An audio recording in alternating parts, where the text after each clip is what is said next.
মারা যান, তো আপনি মনে রাখবেন এই মসজিদ নামের এবাদতটা বা নির্মাণ নামের যে এবাদতটা, এর যে নেকি আপনার অ্যাকাউন্টে জমা হয়েছিল একটাও পাবেন না। গিয়ে দেখবেন খুঁটা দেওয়ার কারণে ডিলিট হয়ে গেছে। কেমন যেন টিপ দিলেন, অল ডিলিট হয়ে গেল, আপনার একটা নেকিও নাই। বিষয়গুলো ক্লিয়ার বুঝতে পারতেছেন তো? তার মানে 8 প্রকার মানুষের দিকে আল্লাহ রাব্বুল আলামিন হাসরের মাঠে ফিরেও তাকাবেন না। 1 নম্বরে যে কি দেয়, মন থাকবো নি নাকি? এর মধ্যে কয়েকটা আছে খুব মারাত্মক আর কি। আমি আগে ভাগে বইলা রাখি যে অনেকে কষ্ট পাওয়া যায় মাহফিলে গেলে, যে এইসব বিষয় এখানে বলে কেন, যে আমাদের অন্তরের মধ্যে লাগে, আসলে লাগানোর জন্যই বলি। আমি তো অপারেশন করতে আসি মাহফিলে, আমি আসি অপারেশন করতে, যে একেবারে শরীর ঢুকে যদি কলিজা কাটতে হয় কতটুকু কাটতে, পরে ইনফেকশন দূর করে পরে অ্যান্টিবায়োটিক দিয়ে যায়। তো প্রথম একটু সহ্য করে থাকতে হবে আর কি। কথাগুলো মনে হবে অনেক জটিল জটিল কথা, কঠিন কঠিন কথা। আর ছেলেরা তো লাস্ট পর্যায়ে, চূড়ান্ত পর্যায়ে ছেলেরা একটু রাগ করবে, যুবকরা, যে এই হুজুরটাকে দাওয়াত না দিলেই ভালো ছিল, আমাদের এই স্বাধীনতার মধ্যে এত বড় আঘাত করলো, আরে একটু কষ্ট না দিলামই, সমস্যা নাই তো, দেবো, পরবর্তীতে চিকিৎসা ভালো হবে ইনশাল্লাহ। একটু পরীক্ষা করে নেই, শ্রোতারা আমার থেকে দূরে তো পরীক্ষা করতে পারতেছে না। বাবা, কয় শ্রেণীর মানুষের দিকে হাসরের মাঠে আল্লাহ তাকাবেন না? মাশাল্লাহ। 1 নাম্বার, খোটা দেয়। খোটা দেওয়া আমার আল্লাহর পছন্দ হয় না। আল্লাহ রাব্বুল আলামিন বলেন, ইয়ামুন্নুনা আলাইকা আন আসলামু কুল লা তামুন্নু আলাইয়া ইসলামাকুম বালিল্লাহু ইয়ামুন্নু আলাইকুম আন হাদাকুম লিল ঈমান ইন কুনতুম সাদিকিন। ইয়ামুন্নুনা আলাইকা আন আসলামু কুল লা তামুন্নু আলাইয়া ইসলামাকুম বালিল্লাহু ইয়ামুন্নু আলাইকুম আন হাদাকুম লিল ঈমান ইন কুনতুম সাদিকিন। ও নবী, ইয়ামুন্নুনা আলাইকা, তারা কি তোমার কাছে এসে খোঁটা দিচ্ছে? খোঁটা, তারা কি তোমার কাছে এসে খোঁটা দিচ্ছে? কিসের খোঁটা? যে তারা মুসলমান হইয়া তোমার উপকার করছে। একটা শানে নজুল আছে, তাইলে বোঝা গেল আয়াতের সাথে, না? শানে নজুল আছে। আলেমরা তো আয়াতের অর্থ বুঝলেই বুঝে ফেলে যে এখানকার একটা শানে নজুল অবশ্যই আছে। অনবী, তারা তোমার কাছে এসে খোঁটা দিচ্ছে, তারা ইসলাম কবুল করার কারণে তোমার উপকার করছে এবং তারা তোমার আল্লাহর উপকার করছে, এরা খোঁটা দিচ্ছে। ইয়ামুন্নুনা আলাইকা আন আসলামু, তার মানে হলো যে কিছু নতুন মুসলমান, আসলে তো হুজুগে বাঙালি, যেমন হুজুগ কিন্তু সারা দেশেই চলে, আমরা তো এমনি বলি হুজুগে বাঙালি। যেদিকে জয় এদিকে মানুষ, বাতাস এদিকে পাল ধরে, ঠিক আছে না? তা আমাদের দেশটাও এরকমই। সময় দেখবেন এদিকে জোয়ার চলছে তো জোয়ার চলছে তো চলছেই। এই হুজুগে দেখতে পাইলো যে কিছু নতুন মুসলমান দেখলো, মুসলমান তো হয় নাই তারা, তখনও দেখলো যে এইভাবে মুসলমানদের জয় জয়কার, তখন দলে দলে মুসলমান হতে শুরু করলো। এর মধ্যে অধিকাংশই তো ইসলাম কবুল করলো আল্লাহকে খুশি করার জন্য, জান্নাত পাওয়ার জন্য, জাহান্নাম থেকে বাঁচার জন্য। আর কিছু কিছু লোক মুসলমান হলো কেন? যেইভাবে মুসলমানদের যুদ্ধে মুসলমানরা জয়লাভ করতেছে, এইভাবে প্রায় যুদ্ধে যুদ্ধে যাব, গনিমতের মালের ভাগ নেব, বুঝছেন না? কিছু মুসলমান এই কারণে মুসলমান হলেন। মুসলমান হয়ে আমার নবীর কাছে গিয়ে বলেন, মোহাম্মদ, মুসলমান তো হইলাম, তার মানে তোমার দলে যোগ দিলাম, তোমার ক্ষুধার দলে যোগ দিলাম, তোমার তো উপকারই করলাম। ইসলাম কবুল করার মাধ্যমে কার উপকার করছে? আমার নবীর উপকার করছে, আল্লাহর উপকার করছে। এটা কি খোটা হয়েছে না?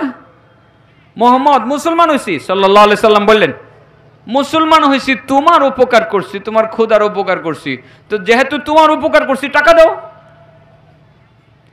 মুসলমান হয়েছে টাকা পাওয়ার জন্য। ইদানিং কিছু নও মুসলিম দেখি আমাদের দেশে, যদিও মায়া লাগে এদেরকে টাকা দেয়, কিন্তু মনে হয় কিছু লোকের অভ্যাস এটা যে ইসলাম কবুল করা মানে তাকে হাত পাততে হবে মসজিদে মসজিদে গিয়ে।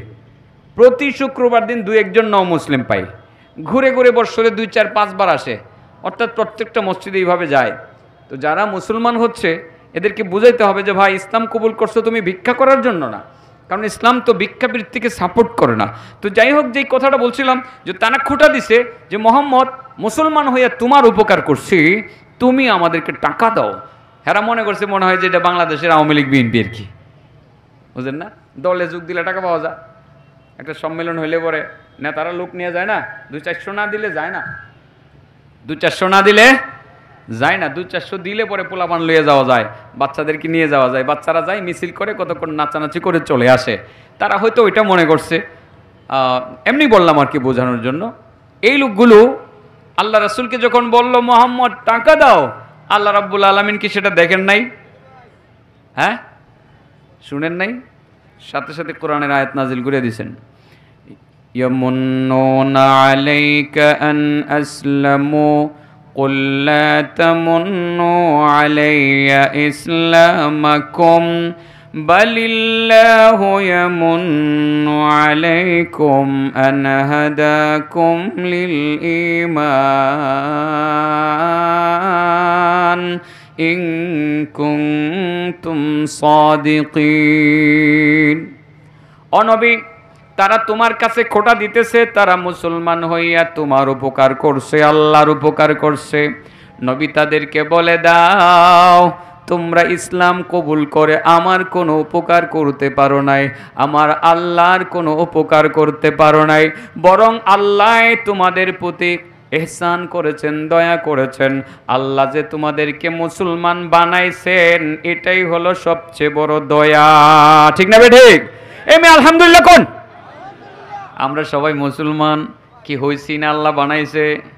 আল্লাহ তো ইচ্ছা করলে হিন্দু লোকের ঘরে জন্ম দিতে পারত, আপনার নামও নারায়ণ চন্দ্র সাহা হইতে পারত, আপনার নাম রঞ্জিত বাবু হইতে পারত, আপনার নাম গোলাপ বাবু হইতে পারত, আপনার নাম সিদিশ হইতে পারত। আপনাকে আল্লাহ হিন্দু ভাইয়ের ঘরে হিন্দু ভদ্রলোকের ঘরে জন্ম না দিয়ে, খ্রিস্টানের ঘরে জন্ম না দিয়ে, ইহুদির ঘরে জন্ম না দিয়ে মুসলমানের ঘরে জন্ম দিছে। জন্ম হওয়ার পরেই কানে আজানের ধ্বনি শুনেছেন আল্লাহু আকবার, আল্লাহু আকবার। এরপরে বাবার কাছ থেকে মায়ের কাছ থেকে আল্লাহ আল্লাহ আপনি শিখেছেন, তারপরে আপনি লা ইলাহা ইল্লাল্লাহ কালিমা শিখেছেন, তারপরে আপনি সূরা ফাতিহা শিখেছেন। এই যে একটা অবস্থা, আপনি যে মুসলমান হইলেন, নিজে নিজে হইছেন না, আল্লাহ আপনারে মুসলমান বানাইছে, মুসলমানের ঘরে জন্ম দিছে। আপনি কিন্তু আবেদন করেন নাই যে আল্লাহ আমারে মুসলমানের ঘরে পাঠায়ও, করছেন? হ্যাঁ, আবেদন না করার পরেও আল্লাহ আমাকে আপনাকে মুসলমানের ঘরে জন্ম দিয়া মুসলমান বানাইছে। আল্লাহ যতগুলো দয়া করছে আমাদের প্রতি, সবচেয়ে বড় দয়া আমার মনে হয় এটাই যে আমরা মুসলমান হইতে পারছি। মুসলমান হওয়া মানেই হলো জান্নাতীদের তালিকার মধ্যে নামটা প্রাথমিকভাবে উঠাইয়া দেওয়া। এটা অন্যদের ব্যাপারে না, এটা অন্যদের ব্যাপারে। মুসলমান হওয়া মানেই হলো জান্নাতীদের তালিকায় নামটা প্রথম উঠিয়ে দেওয়া।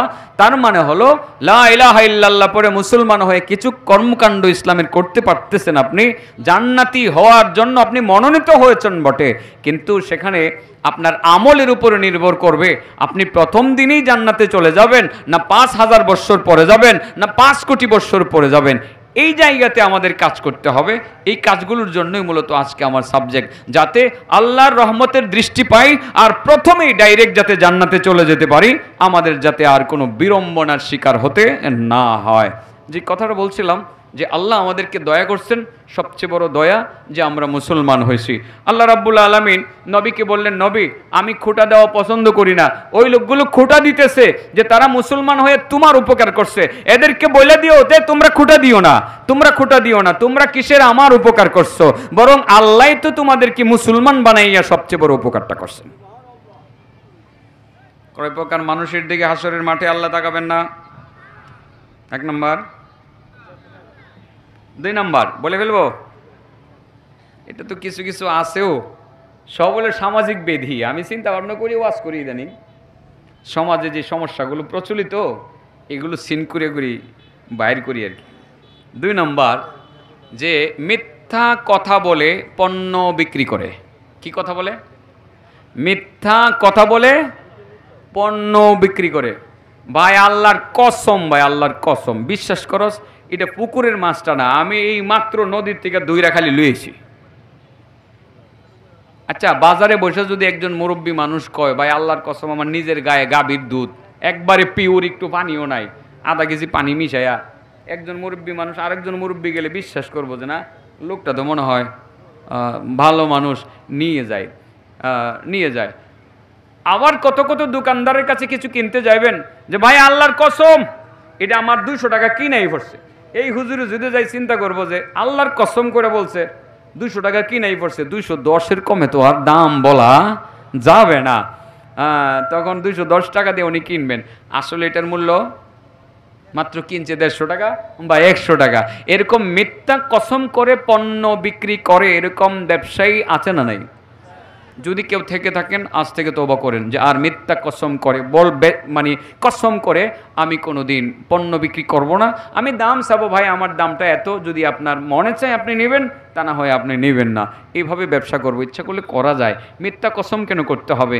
অহরহ শুনি আমি মাঝে মধ্যে মাছ বাজারে যাই যে হুজুর আল্লাহর কসম করে বলছি, হেরা আল্লাহ কয় আল্লাহর কসম করে বলছি হুজুর এটা 250 টাকা কি নাই পড়ছে, আপনি আইসেন এই জন্য 10 টাকা কমে দিলেন,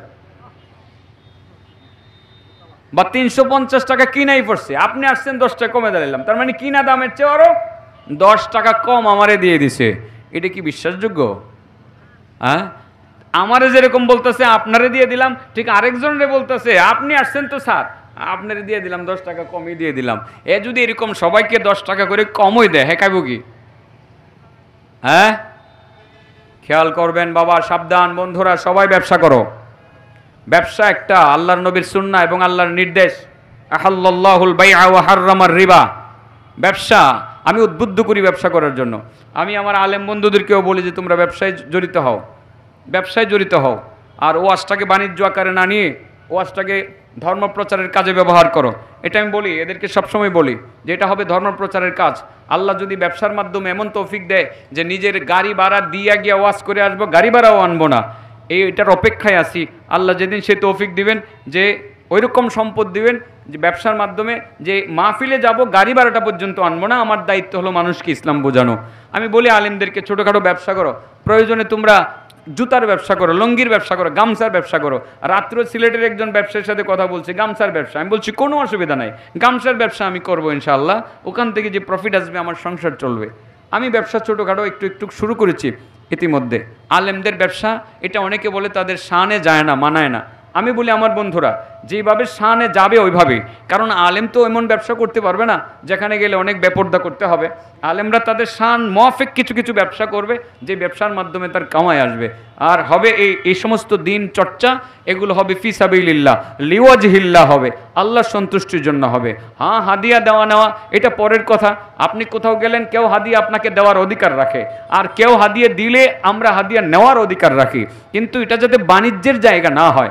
এই বাণিজ্যের জায়গাটা হবে বাণিজ্য, তো আল্লাহ তো আহাল্লাল্লাহুল বাইআ বলে ওই ব্যবসা বাণিজ্যকে হালাল করেছেন। মাছ বিক্রি করবেন, দুধ বিক্রি করবেন, ওয়াজ বেচবেন, এই ব্যবসার কথা তো আল্লাহ বলেন নাই।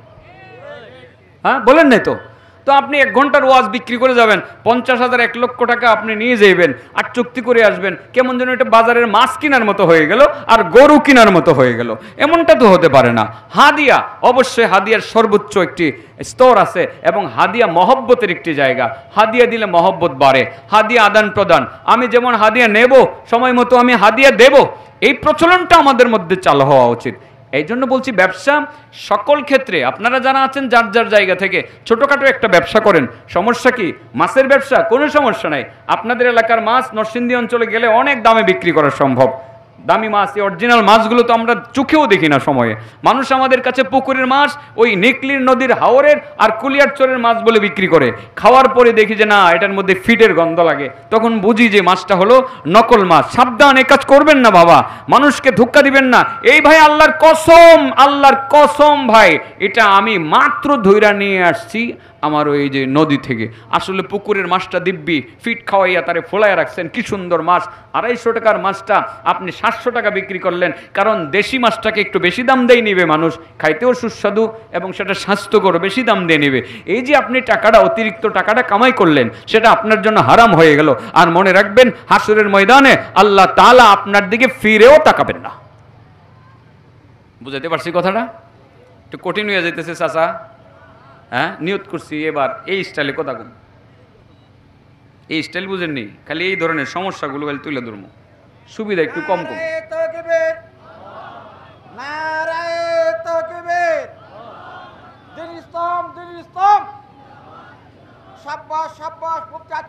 মাশাআল্লাহ, জাযাকাল্লাহ, জাযাকাল্লাহ। না, এটা হলো ইমানি স্পিড আর কি। আসলে আমি পার্সোনালি ওই যে স্লোগান যেটা, মানে এটা আমি একটু আনইজি ফিল করি। ছেলেরাও আমাকে সম্মান জানায়, এখানে স্লোগান দিচ্ছিল বারবার, আমি বাধা দিচ্ছিলাম। আসলে সত্যি আমার কাছে এতটা আনইজি লাগে, এটা আমি কেন যেন রাগও তো করতে পারি না। তারা তো মহব্বত করে স্লোগান দিয়েছে, আমি ওটা আসলে সত্যি খুব বেশি পছন্দ করি না। কখন জানি ভিতরে অহংকার চলে আসে, আত্মহমিকা চলে আসে। আমি একটু লুকিয়ে অনেক সময় গাড়ি থেকে নেমে আমি কোন ফাঁকি স্টেজে চলে আসি, এটা মাহফিল কর্তৃপক্ষও জানে না। অর্থাৎ এটা আমার কাছে অনেকটা আনইজি লাগে। আর এই স্লোগানটা উনি দিয়েছেন হয়তো আপনাদেরকে উজ্জীবিত করার জন্য। তারপরেও মনে হয় যে সাব্বাস আতিকুল্লাহ, আমার মনে হয় এটা না বলা উচিত। নারায়ে তাকবীর আপনি বলতে পারেন। মানুষকে যে কথাগুলো সত্য, চলেন আমরা এই কথাগুলোর উপর আমল করব, এটার সাপোর্টে আপনি যদি কোনো তাকবীর দেন সেটা দিতে পারেন। জাযাকাল্লাহ, আপনিও রাগ করবেন না প্লিজ। আপনি তো নিশ্চয়ই মহব্বত করি সাব্বাস বলছেন। এটা যাতে ওখানে পাই। কোন জায়গায়? এখানে তো কিছুর দরকার নেই। মিথ্যা কসম করে পণ্য বিক্রি করে যারা, হাসরের মাঠে আল্লাহ তাদের দিকে ফিরেও তাকাবেন না। কটা গেল? 2টা গেছে গা? রয়েছে কটা? হ্যাঁ, 6টা।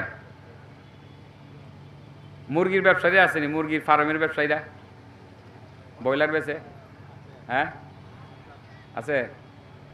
সাবধান, এরা ওজনে কম দেয় বেশিরভাগ। হ্যাঁ, ওজনে কম দেয় বেশিরভাগ। দাম 2 টাকা কম নেই, ওদিক দেয় বালতির ভিতরে কেমনে জানি, ওজনে কেমনে পাবো বেরেলা। হ্যাঁ, ওজনে কম দেয়। বন্ধুরা, এটা করবে না। ইচ্ছা করলেই সম্ভব 2 টাকা বেশি বেচবা, যে আমি 2 টাকা বেশি বেচবো, আমি আপনাকে ওজনে কম দেবো না। এটা আমার কমিটমেন্ট করবেন। 3 নাম্বার, এটা আসলে ওয়াজ তো সবসময় করে, আমরাও করি। আমাদের ছেলেপেলেরা আসলে এখন একটু অন্যরকম হয়ে গেছে। বিশেষ করে একটা মোবাইল, অ্যান্ড্রয়েড মোবাইল বের হয়েছে, এই মোবাইলটা আমাদের ছেলেপেলেদেরকে নষ্ট করে ফেলছে। 3 নাম্বার হলো পিতামাতার অবাধ্য সন্তান যারা, পিতামাতার অবাধ্য সন্তান যারা, তার সব ঠিক আছে। তার কি আছে? সব ঠিক আছে। নামাজ, রোজা, হজ, জাকাত, মাদ্রাসা, মসজিদ সব ঠিক আছে। তার 99টা ভলিউম হবে। কয়টা ভলিউম হবে তার আমলনামার? 99টা ভলিউম। ভলিউমে খালি সব পজিটিভ, সব পজিটিভ, সব পজিটিভ, সব পজিটিভ। নামাজ আছে, রোজা আছে, ওকে। হজ আছে, জাকাত আছে, ওকে, অল কমপ্লিট। 99টা ভলিউম একদম ভরে গেছে আপনার, শুধু নেকি আর নেকি। সে জান্নাতে যাবে না, আর যাবে কে? 99টা ভলিউমের 99 নম্বর ভলিউমের নিচে ছোট্ট করে একটা নোট দেওয়া আছে, কোটেশন দেওয়া আছে, তবে সে তার পিতামাতার অবাধ্য ছিল। পিতামাতার কি ছিল? তাহার এই 99টা ভলিউমের লাস্টে একটা কথা লেখা, জীবনের সমস্ত অর্জন, নামাজ, রোজা, হজ, জাকাত, দান, খায়রাত, আরো যা যা করছেন সব বরবাদ। আল্লাহর পক্ষ থেকে চূড়ান্ত ফায়সালা, দুজকে নিয়ে যাও, তারা যাতে কেউ আটকাতে না পারে। বুঝাইতে পারছি কথাটা? আমি এর দিকে চাইতাম না। তার মা বাবার অবাধ্য সন্তান, আমি তার দিকে তাকাবো না। সে মায়ের সাথে বেয়াদবি করেছে, তার বাবার সাথে বেয়াদবি করেছে, আমি পিতা মাতার অবাধ্য সন্তানের দিকে ফিরেও তাকাবো না। আমি তার দিকে রহমতের দৃষ্টিতে তাকাবো না। তার সাথে আমি কোনো কথা বলতে রাজি না। ফেরেশতা যাও, তাকে দুজকের দিকে নিয়ে যাও, ডাইরেক্ট দুজকে ঢুকিয়ে দিয়ে আসো। বিষয়টা ক্লিয়ার? বন্ধুরা, রাগ করবে না। মোবাইল তোমাদেরকে অনেক না নষ্ট করেছে। মোবাইল জনিত কারণে অনেকেই পিতামাতার কথার বাইরে চলে। এটা আবার কেমন? ওই যে মোবাইল নিয়ে ব্যস্ত, বাবা ডাকে খবর নাই, ঘরে ডাকলেও খবর নাই, দরজা বন্ধ করে মোবাইল টিপতে আসে। রাত 2টা বাজে, 1:30 বাজে, আপনারা দেখেন না, আমি দেখি 1:30 বাজে এই দিক থেকে আমি গেছি পরশুদিন, 1:30 বাজে গেছি। এই রোডে বহুত যুবক পাওয়া গেছে, আমি দেখছি একা একা নিরিবিলি বসে বসে এই মোবাইলের মধ্যে কি দেখতে আছে আর টিপতে আছে। মা বাবা তাদেরকে বললেও তারা সেটা মানে না। সে কি ফজরের নামাজ আদায় করবে? সে করবে না। এই মোবাইলের মাধ্যমে পরিচিত হইল এক সুন্দরী রমণীর সাথে, এই মোবাইল সুন্দরী রমণীর সাথে পরিচিত হইল। মা বাবা শেষ পর্যন্ত এদিক বিয়ে দেখে সেদিক বিয়ে দেখে না, পছন্দ হইল ফেসবুকের মাধ্যমে যার সাথে ফ্রেন্ডশিপ হয়েছে, যার সাথে বন্ধুত্ব হয়েছে, খুঁজে বের করে গেল, সেখানে এসে বিয়ে শাদী করবে। বিয়ে করলো, মোবাইলের মাধ্যমে বিয়েটা করলো। মা বাবা রাজি থাকলো না, তারপরে সে কোর্ট ম্যারেজ করলো। শেষ পর্যন্ত বাড়িতে বউটা নিয়ে আসলো। ও বন্ধু, তোমার মায়ের বিরুদ্ধে গিয়া, তোমার বাবার বিরুদ্ধে গিয়ে সুন্দরী একটা মায়া, তুমি সুন্দর দিকে একটা পছন্দ করলা। একেবারে পোশাক আশাকে অনেক সুন্দর, গেঞ্জি পরে, টি শার্ট পরে, সুন্দর চুজ পায়জামা পরে এবং ভ্যানিটি ব্যাগ লইয়া মার্কেটিং করে, সারাদিন শুধু টুটু করে মার্কেটে এখানে সেখানে ঘোরাফেরা করে। তোমাকেও ঘোরায়। তুমি কয়দিন তাকে পালবা? এক সপ্তাহ পর্যন্ত হয়তো বা এটা আপনার স্থায়ী হবে। এক সপ্তাহ পরে এই ধরনের বিয়ে আর টিকে না। এই যে তুমি একটা কাজ করলা, তোমার মা অসন্তুষ্ট ছিল, তোমার বাবা সন্তুষ্ট ছিল না, পিতা মাতার অমতে তুমি বিয়েটা করে, সুন্দরী নারীটারে বিয়ে করে সংসারে একটা আগুন ধরাইয়া দিলাম। তুমি নিজেও বিপদগ্রস্ত হইলা, তোমার বাবার অর্থনৈতিক ক্ষতিটা করলা। বন্ধু, এত বড় একটা অন্যায় করেছো। এই অন্যায়টার কারণে তোমার মা তোমার প্রতি অসন্তুষ্ট থাকতেই পারে, তোমার বাবা তোমার প্রতি অসন্তুষ্ট থাকতেই পারে। এই অবস্থায় যদি মৃত্যু হয়, তুমি আরো অনেক ভালো কাজ করেছো, অনেক নেকির কাজ করেছো। এই তোমার যত নেকির ভলিউম আছে সবগুলোতে শুধুমাত্র নেকি লেখা থাকবে। শুধু এই কথাটা লাস্টে লেখা থাকবে যে পিতা মাতার অবাধ্য ছিল। শুধু এটুকুর কারণে আল্লাহ রাব্বুল আলামিন বলবেন, আরে সরায় দাও, আমি তার দিকে তাকাইতে রাজি না, জাহান্নামে দিয়ে আসো। নাউজুবিল্লাহ বলেন। আমাদের ছেলেরা সবাই না বন্ধুরা, তোমাদেরকেও বলি, বিষয়টা পজিটিভলি চিন্তা করো যে এই সময় ফেসবুকের মাধ্যমে পরিচিত হয়ে যে বিয়ে শাদীগুলো হচ্ছে, কয়টা বিয়ে টিকতেছে? আরে তোমার বাবার পছন্দে বিয়ে করলে তোমার সমস্যা কি? মেয়েটা তুমিই পছন্দ করবা, তোমার বাবা দেখবে মেয়েটার বাবা কেমন, মেয়েটার মা কেমন, মেয়েটার দাদা কেমন, তারা নামাজি কিনা, তারা আল্লাহওয়ালা কিনা, তাদের বাড়ির দিক থেকে, পরিবেশগত দিক থেকে তারা কেমন, তারা আসলে ধার্মিক কিনা, এই বিষয়গুলো তারা দেখবে। এত কিছু দেখার পরে মা বাবা যে বিয়েটা করাবে, এটার মধ্যে তোমার সুখ শান্তি আসবে, এটাতেই বরকত। পিতামাতার কথার বাইরে যেও না। আর পিতামাতার কথার বাইরে গিয়ে যদি একটা শব্দ উচ্চারণ করো, একটা শব্দ উচ্চারণ করলে কি হবে? আল্লাহ রাসূল সাল্লাল্লাহু আলাইহি সাল্লাম বলেন, ইন্না কালিমাতাল আক তারুদ্দুহা জামিউ রিমাল, ইন্না কালিমাতাল আক তারুদ্দুহা জামিউ রিমাল। যদি মানুষ দেখতো, মানুষ যদি বুঝতো, যেই সমস্ত ছেলেরা পিতামাতার কথা শুনে না, যেই সমস্ত মেয়েরা মা বাবার কথা শুনে না, তারা যদি দেখতো আর তারা শুনতে পাইতো যে পৃথিবীর প্রত্যেকটা ধুলাকণা পর্যন্ত তার জন্য বদদুয়া করে আর তার জন্য তার প্রতিবাদ করে, আল্লাহর কাছে গজবের আশা করে যে আল্লাহ গজব নাজিল করো তার উপরে, যদি মানুষ ছেলে মেয়েরা জানতো, তাইলে কোনোদিন পিতামাতার অবাধ্য হইতো না। আল্লাহ রাসূল সাল্লাল্লাহু আলাইহি সাল্লামের হাদিসের মধ্যে আছে, এই পৃথিবীতে কতগুলো ধুলাবালু আছে বাবা? হ্যাঁ, আপনাদের এই মাঠের মধ্যে কতটি ধুলা আছে? ধরেন 1 ফুট করে মাটি কাটবেন, মাটিগুলো শুকিয়ে ফেলবেন, শুকানোর পরে যে ধুলা হবে কতগুলো হবে?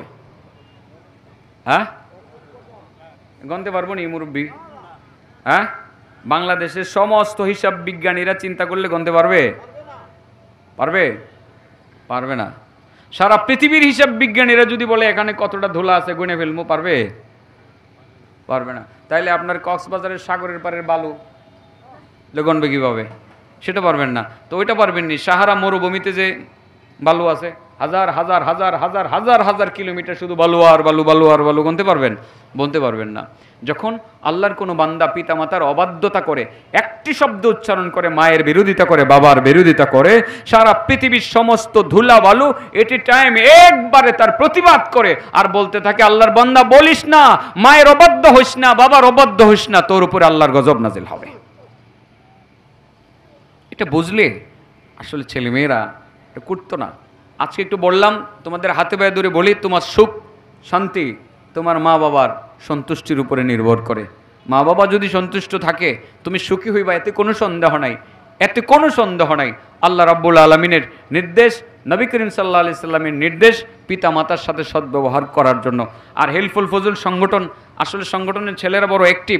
আমি এদেরকে বলবো যে এই আমলটা তোমরা আজ থেকে শুরু করো। যে কয়জন সদস্য আসো বন্ধুরা, তোমরা আজ থেকে মা বাবার সাথে ভালো আচরণ করতে শুরু করবা, মিষ্টি মিষ্টি আচরণ করবা, কোনো দুর্ব্যবহার করবা না। আজ থেকে যদি কারো মায়ের সাথে বাবার সাথে কোনো দুঃসম্পর্ক থেকেও থাকে, ওই মা আর বাবাকে গিয়ে বলবা, বাবা মা সরি, মাহফিল করাই, দিনের কথাবার্তাগুলো মানুষকে শোনাই, এসব কথা নিজেও শুনি, আমি মনে হয় একটা ভুল করে ফেলেছি, সরি মা। একবার সরি বললে মা সন্তানের দুঃখ এক সেকেন্ডের জন্য আর মনে করবে না। একবার সরি বললে বাবা সন্তানের দুঃখ কষ্ট এক সেকেন্ডের জন্য মনে রাখবে না। আমার মনে হয় এই সুযোগটা যদি হিলফুল ফজুলের ছেলেরা নিয়ে নেয়, তাদের বন্ধু বান্ধবরা একে অপরকে যদি নসিহত করে, আমাদের প্রত্যেকটা ঘরে ঘরে শান্তি নাজিল হবে ইনশাআল্লাহ। এদেরকে মহব্বত করে বলে ফেললাম আর কি, হিলফুল ফজুলের ছেলেদেরকে। পিতামাতাকে খুশি করা, আল্লাহু আকবার, আল্লাহু আকবার। পিতামাতা খুশি তো আল্লাহ খুশি, পিতামাতা খুশি তো আল্লাহ খুশি। কষ্ট দেওয়া যাবে না, মোটেও কোনো কষ্ট দেওয়া যাবে না। আল্লাহ বলেন, ওয়াকাদা রাব্বুকা আল্লা তা'বুদু ইল্লা ইয়াহু ওয়া বিল ওয়ালিদাইনি ইহসানা ইম্মা ইয়াবলুগান্না ইনদাকাল কিবারা আহাদুহুমা أو كلاهما فلا تقل لهما أف ولا تنهرهما وقل لهما قولا كريما واخفض لهما جناح الذل من الرحمة وقل رب ارحمهما كما ربياني صغيرا। আল্লাহ বলেন, ও নবী, তোমার রব সিদ্ধান্ত নিয়েছেন, নির্দেশনা জারি করেছেন, একমাত্র আল্লাহর ইবাদত করতে হবে, আর কারো ইবাদত করা যাবে না। 2 নম্বর, মা বাবার সাথে ভালো ব্যবহার করতে হবে। তাদের দুইজনের একজন যদি বার্ধক্যে উপনীত হয়ে যায়, অথবা দুজনেই যদি বার্ধক্যে উপনীত হয়ে যায়, তোমরা সেবা করবে। সেবা করতে গিয়ে বিরক্তির সুরে উফ শব্দটি পর্যন্ত উচ্চারণ করতে পারবে না। মা বাবাকে তো উফ বলতে দেওয়া যাবেই না, নিজেও কাজ মায়ের বাবার সেবা করতে করতে বিরক্ত হয়ে গেল উফ শব্দটা পর্যন্ত মায়ের সামনে বাবার সামনে উচ্চারণ করবা না। এই কথা বুঝাইতে চাইবা না যে তুমি তোমার মায়ের সেবা করতে করতে বাবার সেবা করতে করতে কাহিল হয়ে গেছো। আল্লাহ এটাও নিষেধ করছে, তোর মার সেবা করতে করতে তুই কাহিল হয়ে যাবে, উফটা পর্যন্ত বলতে পারবে না। তোর বাবার সেবা করতে করতে তুই কাহিল হয়ে যাবে, তুই উফ শব্দটা পর্যন্ত বলতে পারবে না। দেখেন কত গুরুত্বপূর্ণ নির্দেশ, ফালা তাকুল্লাহুমা উফ। আল্লাহু আকবার। আমি নকল করছি কথাটা, গত পরশুদিন মাহফিলে তারাইলে গিয়েছিলাম, একজন আলেমের কথা আমার অন্তরে রেখাপাত করছে, বন্ধুরা খেয়াল করো। সে আলেম আমাকে বসে বলতেছে যে ভাই, আমার তো মেয়ে আছে, ছেলে আছে, তো আপনার ছেলে মেয়ের আপনারা কি ডাকে? আমি বললাম যে মাঝে মাঝে আমি আপনি কি ডাকেন? ছেলেদের বাবা বলে ডাকি, মেয়েদেরকে মা বলে ডাকি। আমার ভিতরে বিষয়টা ওইরকমভাবে আসলে তিনি যেভাবে বলতে চাইছেন ওইভাবে আমি বুঝতেছিলাম না। ভাই আসলে তো অপরাধ না, এভাবে ডাকা যায়, কিন্তু আমার যেন কেন মনে চায় যে আমার মা জীবিত আছে, আমার মা থাকতে আমার মেয়েকে আমি কোনোদিন মা বলে ডাকবো না। কেন? মা যদি কষ্ট পায় তো কি করেন আপনি? আমি ছেলে মেয়ে সবদেরই এভাবে ডাকি, বাবা এদিকে আসো, বাবা এদিকে আসো। বাবা নাই, বাবা যেহেতু নাই, বাবা আর শুনবে না। কথাটা আমার কাছে খুব রেখাপাত করছে, এত ভালো লাগছে। অন্তর থেকে তার মার প্রতি শ্রদ্ধার ভালোবাসাটা সে প্রদর্শন করছে। এটা মনে রাখবেন যে মা অখুশি হবে এমন কিছু করা যাবে না। ইভেন শাশুড়ি আম্মা, নিজের মা যদি শাশুড়ি আম্মাকে মা ডাকলে, নিজের মা যদি অসন্তুষ্ট হয়, শাশুড়িকেও মা বলা যাবে না। বুঝাইতে পারছি কথাটা? নিজের মা যদি শাশুড়ি মাকে আম্মা ডাকতে রাজি না থাকে বা অসন্তুষ্ট হয়, শাশুড়ি মাকেও মা বলা যাবে না। এই বিষয়টা মাথায় রাখতে হবে। আল্লাহ বলেন, পিতামাতার সেবা করো, সেবা করতে গিয়ে বিরক্তির সুরে উফ শব্দটি পর্যন্ত উচ্চারণ করবা না। সাবধান, তাদেরকে কোনো ধমক দিবা না, মিষ্টি আচরণ করবা, কওলান কারীমা, ভদ্রচিত আচরণ করবা, সাবলীল ভাষায় কথা বলবা। আর আমাদের ছেলেরা মায়ে ফোন দিলে আইতাছি রাখো, নো, অন্যায় করেছো। তুমি যখন ডার্লিং এর সাথে কথা বলো, সরি খারাপ ভাষা হয়ে গেছে, তখন কিভাবে বলো? শুনি তো এগুলো। তুমি যখন বন্ধুর সাথে কথা বলো কেমন বলো? সারা দুনিয়ার মানুষের সাথে যতটা ভালো আচরণ করো তুমি, এর চেয়ে বেশি ভালো আচরণ তোমার মায়ের সাথে বাবার সাথে করবা। এটা আল্লাহর নির্দেশ। কুল্লাহুমা কাউলাং কারীমা। মাকে বলতে হবে, মা আমি যাচ্ছি, আমি যাব, অনুমতি দিলে যাব। মা কি খাইছো? ঘরে গিয়া। আরে ঘরে গিয়ে প্রথম ডাকটাই তো দিতে হবে মাকে। সন্তান আছে তারপরও দিতে হবে মাকে। আমি তো ঘরে গিয়ে প্রথম ঢুকেই আমি গিয়ে বলি আমার বাচ্চাদেরকে, তোমার দাদু কোথায়, আম্মা কোথায়? দাদু গোসলখানায়। প্রতিবাদ, কালবাট, মসজিদ, মাদ্রাসা অনেক কিছু তুমি করেছো, লাস্টে রিপোর্ট ছোট্ট করে লেখা আছে কিন্তু সেই পিতামাতার অবাধ্য ছিল। This enough. এটাই যথেষ্ট জাহান্নামে যাওয়ার জন্য। আল্লাহ তার দিকে তাকাবেন না, বলে দেবেন ওরে আমি দেখতে চাই না, ওরে জাহান্নামের দিকে নিয়ে যাও। ওয়াকফিদ লাহুমা জানাহাজ্জুল্লি মিনার রাহমা ওয়াকুর রব্বিরহামহুমা কামা রব্বায়ানি সগীরা। আল্লাহ বলেন পিতামাতার জন্য তোমাদের দয়ার পরশগুলো তোমরা বিছিয়ে দাও।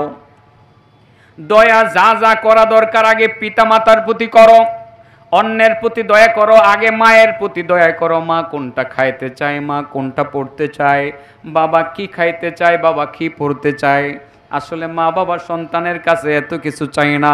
তুমি মায়ের পছন্দের জিনিসটা তোমার ঘরে এনে রাখো, তোমার বাবার পছন্দের জিনিসটা তুমি ঘরে এনে রাখো, বরকত দিবে। আল্লাহ বলেন দয়ার পরশ বিছিয়ে দাও আর তাদের জন্য দোয়া করো, রব্বিরহামহুমা কামা রব্বায়ানি সগীরা।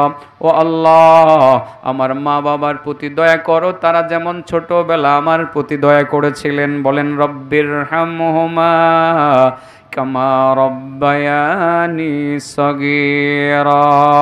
এই দোয়াটা করেন সব সময়। অনেকে মনে করে এই দোয়াটা মনে হয় মা বাবা মারা গেলে করতে হয়। মা বাবা আছে, এই দোয়াটা বেশি বেশি করে করো। মারা যাওয়ার পরে তো এই দোয়া করবাই বন্ধু। মা বাবা আছে এখনো এই দোয়াটা পড়ো, প্রতিদিন এই দোয়াটা পড়ো। এর দ্বারা মা বাবার অনেক কল্যাণ হয়, অনেক কল্যাণ হয়, নিজেরও লাভ হয়। মা বাবার অসন্তুষ্ট, মা বাবার প্রতি দায়িত্বহীন ব্যক্তি যারা, পিতামাতার নাফরমান যারা, পিতামাতার অবাধ্য সন্তান যারা, তাদের দিকে হাসরের মাঠে আল্লাহ রাব্বুল আলামিন ফিরেও তাকাবেন না। আমার মনে হয় পিছনে যারা আসছেন সাবজেক্টটা আপনারা জানেন না। 8 প্রকার মানুষের দিকে হাসরের ময়দানে আল্লাহ তাআলা ফিরেও তাকাবেন না। কয় প্রকার? বিশেষ করে কয় প্রকার? আরও আছে। বিশেষ করে কয় প্রকার? 8 প্রকার মানুষের দিকে হাসরের ময়দানে আল্লাহ তাআলা ফিরেও তাকাবেন না। 1 নম্বর যে মানুষের উপকার করে খোটা দেয়। 2 নম্বর যে মিথ্যা কসম করে পণ্য বিক্রি করে, মিথ্যা কসম করে পণ্য বিক্রি করে। 3 নম্বর যে ব্যক্তি পিতা মাতার অবাধ্যতা করে, পিতা মাতার অবাধ্যতা করে। বলতে পারেন যে হুজুর এতক্ষণ সব অবাধ্য সন্তানের ব্যাপারেই বললেন, তবে বাধ্য সন্তানের বেনিফিট কি? আল্লাহু আকবার। যেই সন্তান বাবার বাধ্য, মায়ের বাধ্য, একটি মাত্র আচরণের মাধ্যমে মাকে খুশি করতে পারে, বাবাকে খুশি করতে পারে, এটা তো একেবারেই সহজ। মা বাবাকে খুশি করা একেবারে মামুলি ব্যাপার। সামান্য একটা কথা বললেই মা বাবা খুশি হয়ে যায়। আজকে যদি আমার বন্ধুরা গিয়ে বলে মা ভুল তো করেছিলাম, সরি আমারে মাফ করে দাও, বাবা আমি ভুল করেছিলাম আমাকে মাফ করে দাও, বাড়িতে গেলে বাবা এবার খাবার দস্তরখানায় বসে বলবে যে বাবারে তুই তো ভালো হয়েছিস, খুশি হইলাম মাহফিল থেকে আসছস, বাবা তোর কি লাগবো, আগামী মাসের বেতনটা পাইয়া তোরে সাইকেল কিনে দেবো আর অ্যাপেক্স শোরুম থেকে একজোড়া সুন্দর জুতা কিনে দেবো। তো বাবা আরেকটা গড়ি দেয়, বেটা গড়িও কিনে দেবো, যা একটা গড়িও কিনে দেবো। বাবা কত খুশি। বাবা মা তো না খেয়ে সন্তানদেরকে খাওয়াতে চায়, বাবা মা না পড়ে সন্তানদেরকে পড়াতে চায়। আর এটাই দুনিয়ার নিয়ম, দেখে আসছি তো আমার বাবা কি পড়েছেন, আমাদের কি পড়াইছেন, আর আমরা কি পড়ি, আমাদের ছেলে মেয়েরা কি পড়ে। অর্থাৎ নিজের জন্য তো কিছু কিনি না, এখন যা কিনি সব সন্তানের জন্যই কিনি। নিজের জন্য মার্কেটিংয়ে একদিনও যাইতে মনে চায় না। ইভেন চিকিৎসার জন্য চিকিৎসা করতেও যাওয়ার সুযোগটা হয় না বা যায়ও না। সন্তানের কিছু হলে তাড়াতাড়ি হসপিটালে নিয়ে যাও, এটাই তো দুনিয়ার নিয়ম। বাবা মা খুশি, বাবা মা খুশি। একটু সরি বললা, সরি, মা ভুল করেছি, বাবা আমি ভুল করেছি, একটুক মাত্র বললা, বাবাও খুশি মাও খুশি। মা কো বাবা তুই অনেক ভালো হয়ে গেছিস, খাওয়া দাওয়া কর, কি খাবি, মুরগি রান্না করবো, কত যে খুশি। মায়ের মুখে তুমি একটা হাসি ফুটাইলা আর বাবার মুখে একটা হাসি ফুটাইলা, এর দ্বারা তোমার বেনিফিটটা কেমন হলো? অন্য কোনো ইবাদতে এত বেনিফিট পাবেন না, এখানে যে বেনিফিটটা পাবেন, বহুবার বলেছি, আপনি 2 লক্ষ বৎসরের নফল ইবাদতের নেকি কামাই করে নিতে পারবেন। বন্ধু সম্ভব আজকেই 2 লাখ বৎসরের নফল ইবাদতের নেকি কামাই করা আজকে সম্ভব না? ঘরে গিয়েই তো সম্ভব, বাবার সাথে দেখাইলে সম্ভব। মনেই তো আছে কোন কাজে বাবা অসন্তুষ্ট, আব্বু আমি এটা আর করবো না, তোমার কথা মেনে নিলাম, মা আমি তুমি যেভাবে বলছো ওইভাবেই আমি যাব, মেনে নিলাম। মা বাবা খুশি, মুখে তাদের হাসি, খুশির হাসি, এই হাসিটা ফুটার লগে লগে তোমার অ্যাকাউন্টে জমা হয়ে গেল 2 লক্ষ বৎসরের নফল ইবাদতের নেকি। সুবহানাল্লাহ, মুখ তো বাইরে না গেলেও, হ্যাঁ সুবহানাল্লাহ। আবার বলি, কয় কিসিমের মানুষের প্রতি আল্লাহ তাকাবেন না? হ্যাঁ, 1 নম্বর যে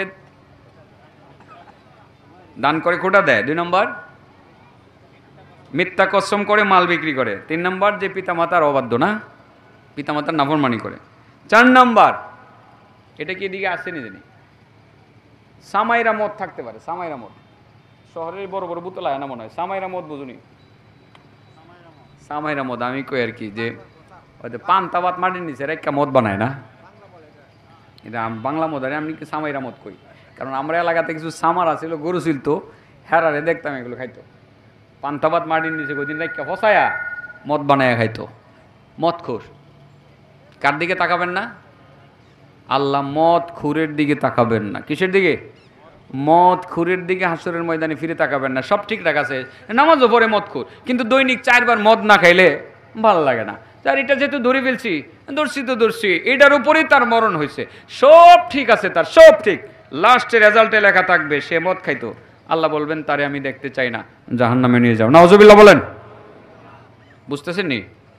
আপনাদের এলাকায় হয়তো সেটা নাই, তবে নেশাদ্রব্য কিছু থাকতে পারে। ইয়া আসেনি আপনাদের, ইয়াবা আসেনি? ইয়াবা মাথা লড়াইছে ও ছেলেরা, ইয়াবা আছে, এটার বাবা কয় আর কি, ফ্যান্সি ডিল মনে হয় না, এটার দাম বাইরে গেছে গা। এরপরে আপনার এই যে হিরোইন, হিরোইন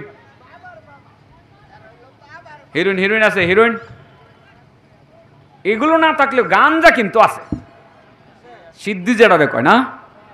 আমাদের দেশের মানুষ অনেকেই বলে সিদ্ধি না খাইলে বুদ্ধি হয় না। এরা গিয়া মাজারে বাজারে উরুস টুরুসে গিয়া মূলত টানাটানি করে। আল্লাহ এদের দিকে ফিরেও তাকাবেন না। বন্ধুদেরকে বলি, নিজের পায়ে নিজে কুড়াল মারবা না, হাতে পায়ে দূরে বলি, আজকে নেশা ধরবা, সহজে ছাড়তে পারবা না। আর যে ধরে ফেলেছো, তুমি আজকে কঠিন যুদ্ধ করে তুমি নেশাটা ছেড়ে দাও। যদি না ছাড়ো, তোমার পরকাল পুরাটাই বরবাদ হয়ে গেল, তোমার জীবনটাও তো বরবাদ হয়ে গেল। তুমি এখনো যদি নেশাগ্রস্ত হও বন্ধু, তাহলে আগামী দিনে এই দুনিয়ার সুখটা তুমি পাবা না। কারণ সুন্দরী মেয়ে তুমি বিয়ে করতে পারবা না, আর সেই মেয়েটা বিয়ে করলেও তোমার সংসারে থাকবে না, 1 সপ্তাহ থাকবে না।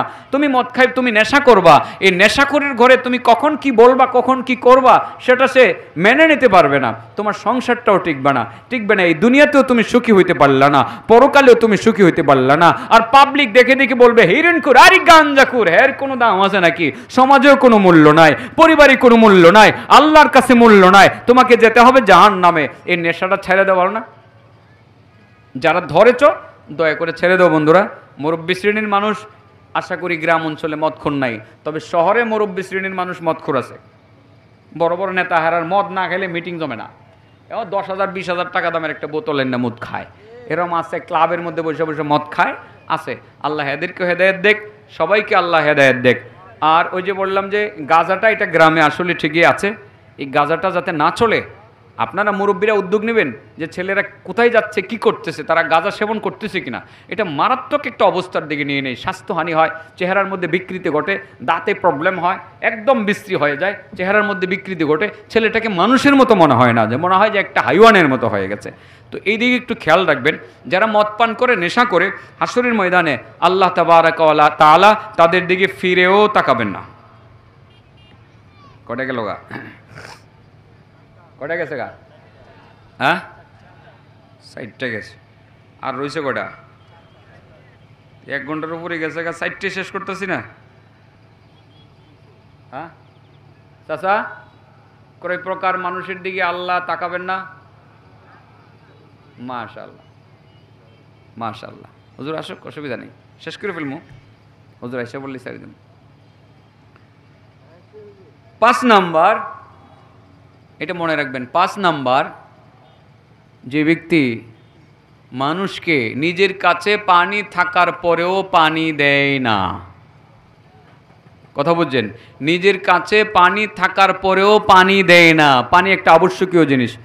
নিজের কাছে পানি থাকার পরেও পানি দেয় না। হাশরের মাঠে আল্লাহ তার দিকে ফিরেও তাকাবেন না।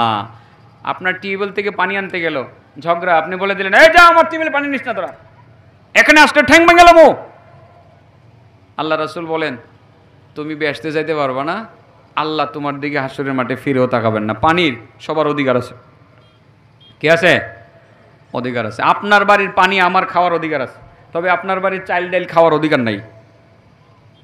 এটা আপনাকে না বলে খেতে পারবো না, পানি খেতে পারবো প্রয়োজন হলে। পানির মধ্যে অধিকার সবার। আল্লাহ রাসূল বলেন, যারা মানুষকে প্রয়োজনীয় পানি দেয় না, প্রতিবেশীকে পানি থেকে বঞ্চিত করে, ওই সব লোক হাশরের মাঠে আল্লাহর দরবারে হাজির হবে সত্য, কিন্তু আল্লাহ তাদের দিকে ফিরেও তাকাবেন না। এই অলসতাটা আমরা করব না, এই কিপটামিটা আমরা করব না। যথাসাধ্য মানুষের উপকার করব। আপনার পুকুরে পানি আছে, অন্যের পানি দরকার, পানি দিয়ে দিবেন। আপনার টিউবওয়েল আছে, ভাই তোমাদের টিউবওয়েল নষ্ট, আমার এখান থেকে পানি নাও, পানি নিতে থাকো, কোনো অসুবিধা নাই। এভাবে পানি উন্মুক্তভাবে ছেড়ে দিবেন। আর যদি পানি খাওয়াইতে পারেন, আল্লাহ রাব্বুল আলামিন হাশরের ময়দানে হাউজে কাউসারের পানি আপনাকে পান করাইয়া কলিজা ঠান্ডা করে দিবেন। যে ব্যক্তি কোনো মুসলমানকে পানি পান করায়, হাশরের মাঠে আল্লাহ রাব্বুল আলামিন তাকে হাউজে কাউসারের পানি পান করাবেন। সুবহানাল্লাহ ওয়া বিহামদি। আর যারা পানি পান করাবে না, নিত্য প্রয়োজনীয় তুচ্ছ জিনিসগুলো প্রতিবেশীকে দিবে না। পানি হতে পারে, পানির জায়গায় তো আরও অন্য কিছু আছে। প্রতিবেশী চাইলেও আপনার কাছে প্রয়োজনীয় একটা কিছু, যে ভাই তোমার ঘরে একটা কুদাল আছে, আমাকে একটু কুদালটা দাও, আমি একটু গর্ত করি, এটা কুকুরে পায়খানা করেছে, গর্তের ভিতরে পায়খানা রেখে দেই। আপনি চিন্তা করলেন যে কুদাল যে তাকে দেব, এটা কবে পাই আর না পাই, নাও তো পাইতে পারি।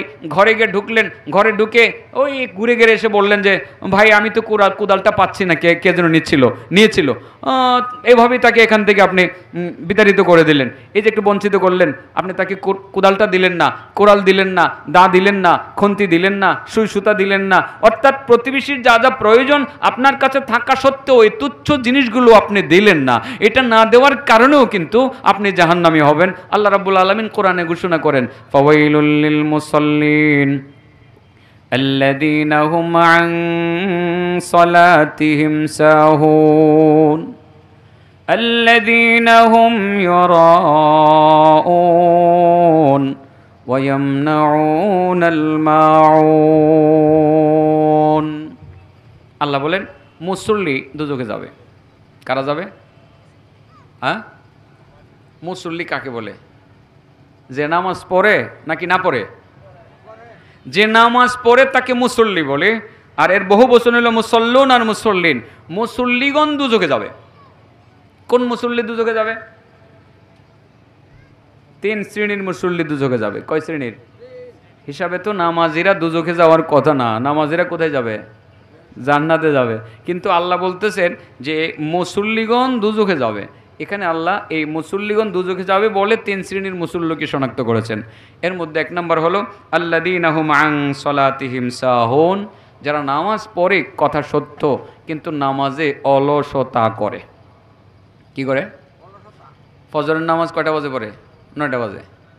আসেনি মুসল্লি, নামাজ পড়ে কিন্তু ফজরের নামাজ 9টা বাজে। জোহরের নামাজ আর আসরের নামাজ মিলাইয়া একেবারে 3:30 পৌনে 4টা বাজে পড়ে। আর মাগরিবের নামাজ, এটার নামাজ রাত 12:30 বাজে একসাথে আদায় করে। আসেনি এরকম মুসল্লি? বহুত আছে। ব্যস্ত হুজুর, অনেক সমস্যা, ব্যস্ত, অনেক পেরেশানি আছে, নামাজগুলো একসাথে বাসায় গিয়ে একবারে পড়ে লাই। আর এমনও মুসল্লি আছে আমার কাছে বলছে, হুজুর যে সারাদিন পড়তে পারি না, বাসায় এশার নামাজের লগে সব পড়ে লাই, আর এশা পড়ে তাহাজ্জুদ পড়ি। অথচ হাদিসের মধ্যে আসছে কি জানেন, যে সময় মতো আমরা 12 রাকাত সুন্নত পড়ি না? ফজরের 2 রাকাত সুন্নত, জোহরের 4 রাকাত, 6 রাকাত না, আসরের, এরপরে এশার 4 রাকাত। কয় রাকাত হলো? এশার 4 রাকাত, হ্যাঁ, আর হলো 12 রাকাত সুন্নত। মিলাই নিন আপনারা। এই 12 রাকাত সুন্নত যারা সময় মতো আদায় করে, তারা পুরা তাহাজ্জুদের নেকির চেয়েও বেশি নেকি কামাই করে। আর এই ভদ্রলোক গিয়ে কী করলো, সকালে নামাজ পড়লো না, জোহর পড়লো না, আসর পড়লো না, মাগরিব পড়লো না, এশার সময় এশাও পড়ে, সব একসাথে মিলাই পড়ে তাহাজ্জুদ পড়ে ভরে ঘুমায়। কত বড় আল্লাহওয়ালা! আল্লাহ বলেন এই মুসল্লি দুজকে যাইব। কই যাইব? ফাওয়াইলুল লিল মুসাল্লিন আল্লাযীনা হুম আন সালাতিহিম সাহুন الذين هم يراءون ويمنعون الماعون। তিন শ্রেণীর মুসল্লি, তারা দুজখে যাবে। আমার দিকে তাকান। এক নাম্বার যে নামাজে অলসতা করে, দুই নাম্বার যে নামাজ পড়ে মানুষকে দেখানোর জন্য, আল্লাহকে দেখানোর জন্য না, আর তিন নাম্বারে ওই সমস্ত মুসল্লিগণ তারা দুজখে যাবে যারা তাদের প্রতিবেশীকে নিত্য প্রয়োজনীয় তুচ্ছ জিনিসটা দিতে চায় না। নামাজ পড়ে ঠিকই নামাজি, কিন্তু প্রতিবেশীকে পানি দিতে চায় না। নামাজ পড়ে ঠিকই নামাজি, কিন্তু প্রতিবেশীকে কোদাল খুন্তি কোড়াল দিতে চায় না। নামাজ পড়ে ঠিকই, কিন্তু প্রতিবেশীকে সুই সুতাটা পর্যন্ত দিতে চায় না। ওই সমস্ত নামাজিরা নামাজ পড়ার পরেও তারা দুজখে যাবে। নাউজুবিল্লাহ বলতেন না? নারায়ে তাকবীর, কয়েক মিনিট। নারায়ে তাকবীর। মুফতি কলরম সাহেবের আগমন, শুভেচ্ছা স্বাগতম। আর আওয়াজ বাইরো না গেরে, আমরা মুরব্বী আইছে তো। নারায়ে তাকবীর, নারায়ে তাকবীর, নারায়ে তাকবীর। প্রধান অতিথির আগমন, শুভেচ্ছার স্বাগতম। জি আমার লাগি এরকম স্লোগান দিলে আলামিনের দিতে হবে। আলহামদুলিল্লাহ। আমরা কোন জায়গায় ছিলাম মনে আসেনি? হাসরের মাঠে আল্লাহ কয় শ্রেণীর মানুষের দিকে ফিরেও তাকাবেন না। এক নম্বর যে উপকার করে খোঁড়া দেয়, দুই নম্বর যে মিথ্যা বলে পণ্য বিক্রি করে, তিন নম্বর যে পিতামাতার নাফরমানি করে, চার নম্বর যে মদ্যপান করে, পাঁচ নম্বর যে পানি থাকার পরেও অন্যকে পানি দেয় না। এই পাঁচ কিসিমের মানুষের কথা বললাম। আর ছয় আর সাত আট এই শুধু নামটা বলে দেই। আর ছয় নম্বর হলো, এমনও মানুষ আমাদের সমাজে আছে, বহুত পুরুষ, সে পাক্কা নামাজি, মসজিদে নামাজ পড়ে, কিন্তু তার বউ গেছে আপনার নিকলি বাজারে ঘুরতে, একেবারে বেপরদা অবস্থায়, সুন্দরভাবে সাজ্জা গুজে গেছে। এটা তার আত্মমর্যাদার মধ্যে লাগে না। তার মেয়েটা গেছে কলেজে, টাইট ফিটিং পোশাক কিনা নিজেই কিনা দিছে, এরা গেছে কলেজে, কোনো বেপরদা করে না। আর সেই লোকটা কিন্তু ঠিকই জোহরের নামাজ মসজিদে পড়ছে, একেবারেই অনেক সুন্দর করে করে নামাজটা পড়ছে, কিন্তু তার স্ত্রী বেপরদা চললে তার কাছে কোনো খারাপ লাগে না, বরং একটু ভালোই লাগে, যে মনে হয় যে একটু মডার্ন। মেয়েটা বেপরদা চললে তার কাছে ভালোই লাগে, মনে হয় যে নিজেকে একটু মডার্ন। তো অসুবিধা নাই, এই যুগ জমানার সাথে মিলিয়েই তো চলতে হবে, এই কথা মনে করে তার ছেলে মেয়েদেরকে পর্দার জন্য আর বলে না, স্ত্রীকে পর্দার আওতায় আসতে বলে না, মেয়েকে পর্দার আওতায় আসতে বলে না, আর ওরাও তো পর্দার ভিতরে আসতে চায় না। যারা নিজেদের ছেলে মেয়েরা বেপর্দা চললে যাদের আত্মমর্যাদায় লাগে না, তাদেরকে বলা হয় দাইয়ুস। কি বলা হয়? আর যারা বেপর্দা চলছে তাদেরকে বলা হয় দাইয়ুসা। কি বলা হয়? দাইয়ুসা। এই 6 নম্বর হলো দাইয়ুস শ্রেণীর মানুষ যারা হবে দুনিয়াতে, পর্দা পশিদার বালায় থাকবে না, নারী পুরুষ একসাথে বসে বসে আড্ডা দিবে, মিটিং করবে, মিছিল করবে, গলাগলি করে এভাবে কি জানি সেলফি উঠাবে, গলাগলি করে ভিডিও করবে, ওই সমস্ত নারী পুরুষ এর দিকে হাসরের ময়দানে আল্লাহ ফিরেও তাকাবেন না। এবার পর্দা করবেন কিনা বুঝে নিন। গেল 6 নম্বর। 7 নম্বর বিষয়টা ভেরি সিম্পল। আপনারা মনে করতে পারেন যে হুজুর এটা কোনো বিষয় হলো। হ্যাঁ বিষয়, আল্লাহ রাসূল বলেছেন বিষয়, এটা অনেক বড় বিষয়। রাসূল বলেছেন যেই ব্যক্তি এই গিরালির নিচে, টাকনুর নিচে কাপড় পরবে, হাসরের ময়দানে আল্লাহ তার দিকে ফিরেও তাকাবেন না। বন্ধুরা, প্যান্টটা একটু সাজায় নিলেই তো চলে, গিরালির হালকা 1 ইঞ্চি উপরে পড়লেই তো চলে, অসুবিধাটা কোন জায়গায়? আমরা তো অভ্যস্ত হয়ে গেছি, আমাদের গিরালির নিচে কোনো পোশাক যায় না, তাই বলি কি আমাদের পোশাক ভালো লাগে না? তুমি অভ্যস্ত হয়ে যাও, তোমারও ভালো লাগবে। অনেকে দেখি মসজিদে গিয়ে পরে এটা উপরে উঠাই, নামাজ শেষ করার পরে আবার নিচে নিয়ে যায়। না না না, এটা আপনার সবসময়ের জন্য। গিরালির নিচে কোনো পুরুষ গিরালির নিচে পোশাক পরতে পারবে না, নিষেধ। কেউ যদি সেটা করে, হাসরের মাঠে আল্লাহ রাব্বুল আলামিন তার দিকে ফিরেও তাকাবেন না। কিন্তু মহিলারা গিরালির নিচে পড়বে, মহিলাদের ক্ষেত্রে ভিন্ন। কটা গেল? হ্যাঁ, 8 নম্বর। ছেলেরা রাগ করো না, মেয়েরাও রাগ করো না। ওই সমস্ত নারীগণ, ওই সমস্ত নারীদের দিকে আল্লাহ তাকাবেন না আসরের মাঠে। যারা পুরুষের আকৃতি ধারণ করে থাকে? আছে? আর মিয়া বাজারে গেলেই তো দেখা যায় প্যান্ট শার্ট পরা, টি শার্ট পরা এবং চুজ পায়জামা পরা মহিলা, এবং তার পায়জামা গিরালির নিচে না উপরে, বরং এই হাঁটু আর গিরালির মাঝামাঝি দেখা যায় না? অভাব নাই, হাজারে হাজারে নিকলি পাবেন না, হয়তো বা শহরাঞ্চলে যান দেখবেন হাজার হাজার বেপরদা নারী এইভাবে বাজারে ঘুরতে আসে, গ্রামেও হয়তো বা আছে যারা পুরুষের আকৃতি ধারণ করতে পছন্দ করে, চুলগুলো এমনভাবে কাটে, বব কাটিং কেটে ছোট করে পুরুষের মতো করে রাখে। অনেক মহিলা আছে হাতে একটা ঘড়ি দেয় এইভাবে, ঘড়িটা দিয়ে টি শার্ট যেহেতু ওই জায়গাটা তো খালি, পুরুষের মতো ঘড়ি দিয়ে দিয়ে সে হাঁটতে থাকে। ওই সমস্ত নারী তাদের দিকে আল্লাহ হাশরের মাঠে তাকাবেন না, ওই সমস্ত পুরুষের দিকে তাকাবেন না যে সমস্ত পুরুষরা নারীদের সাদৃশ্যতা গ্রহণ করে থাকে। সময় অনেক পুরুষ আছে যে মেইলি পোশাক পরতে পছন্দ করে, মেইলি ড্রেস আপ পছন্দ করে, মেইলি চেহারা পছন্দ করে। দেখবেন মাইকেল জ্যাকসন বিশ্বের মধ্যে বড় গায়ক, সে মহিলাদের আকৃতি ধারণ করে থাকতো। এরকম বহুত গায়ক আমার ঢাকা শহরে আছে। আমার ছেলেফেলেরা এদের জন্য জেমস, আয়ুব বাচ্চু, এটা সেটা কতগুলো নাম শুনেছি। তাদের আকৃতিটা অনেকটা মহিলাদের মতো, মাথার চুলগুলো একেবারেই কোমরের নিচ পর্যন্ত মহিলাদের মতো চুল রেখে তারা গান গায়। আর আমাদের ছেলেরা তাদের গানের তালে তালে নাচে, নাইচা 2-3 মণ গাঞ্জা ফুইরা খাইয়া শেষ করে ফেলে। বন্ধু মনে করবা, এই মহিলাদের আকৃতি যে সমস্ত পুরুষেরা ধারণ করবে হাশরের মাঠে, আল্লাহ রাব্বুল আলামিন তাদের দিকে ফিরেও তাকাবেন না। আল্লাহ ইচ্ছাকৃতভাবে ভুলে যাবেন ওয়াকাযালিকাল ইয়াউমা তুনসা, এবং ফিরেও তাকাবেন না হাশরের মাঠে। কয় শ্রেণীর মানুষ এর দিকে? 1 নম্বর, যে উপকার করে কি দেয়? 2 নম্বর, যে মিথ্যা বলে কি করে? মিথ্যা কসম করে কি করে? 3 নম্বর, যে পিতামাতার অবাধ্যতা করে। 4 নম্বর, মদ পান করে। 5 নম্বর, কি দেয় না? পানি দেয় না।